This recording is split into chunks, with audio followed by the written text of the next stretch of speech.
The prime minister of the two countries exchanged telegrams accusing each other of the bad intention. Liaquat Ali Khan rejected Nehru's charge of warmongering propaganda. Khan called it a distortion of the Pakistani press.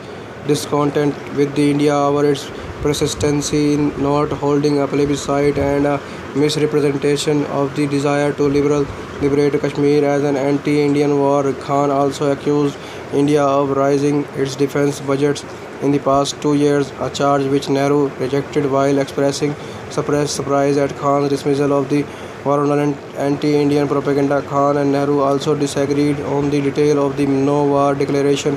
Khan then submitted a peace plan calling for a withdrawal of troops, settlement in Kashmir by plebiscite, renouncing the use of force and to war propaganda, and the signing of a no-war pact. Nehru and did not accept the second and third component of this peace plan. The peace plan failed while an opposition leader in Pakistan did call for a war. Leader in both India and Pakistan did urge calm to avoid disaster. The Commonwealth had taken up the Kashmir issue in July 1951. Australian Prime Minister Robert Menzies suggested that the Commonwealth force be stationed in Kashmir, that a joint Indo-Pakistani forces be stationed in Kashmir, and the plebiscite administered by the entitled to raise local troops while the plebiscite would be held. Pakistan accepted these proposals, but India rejected them because it did not want Pakistan, who was in India's eyes the aggressor, to have an equal footing. The United Nations Security Council called on India and Pakistan to honor the resolution of plebiscite. Both had accepted in 1948 and 1949.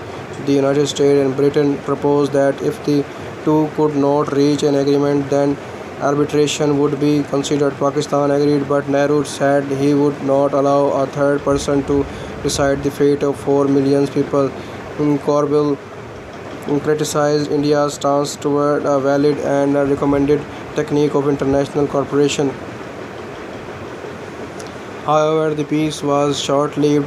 Later, by 1953, Sheikh Abdullah, who was then in favor of revolving Kashmir by plebiscite, an idea which was anathema to the Indian government, according to the historian Zutshi, fell out with the Indian government. He was dismissed and imprisoned in August 1953. His former deputy Bakshi Ghulam Muhammad was appointed as the prime minister, and Indian security forces were deployed in the valley to control the streets. Nehru plebiscite over. Soon after the election of Bogra as prime minister in Pakistan, he met Nehru in London. A second meeting followed in Delhi in the backdrop of the unrest in Kashmir following Sheikh Abdullah arrested. The two sides agreed to hold a plebiscite in Kashmir. Scholar Noorani says the agreement Nehru reaches with the Bogras was only an act to quench the Kashmiri unrest. Although Raghavan disagrees, they also agreed informally to not retain the United Nations appointment plebiscite administrator Nimitz because India felt a pro-Pakistan bias on America's part. An outcry in Pakistan press against agree to the India's demand was ignored by both Bogra and Nehru, who kept the negotiation on track. The USA in February 1954 announced that it wanted to provide military aid to Pakistan. The US signed a military pact with Pakistan in May, by which Pakistan would receive military equipment and training.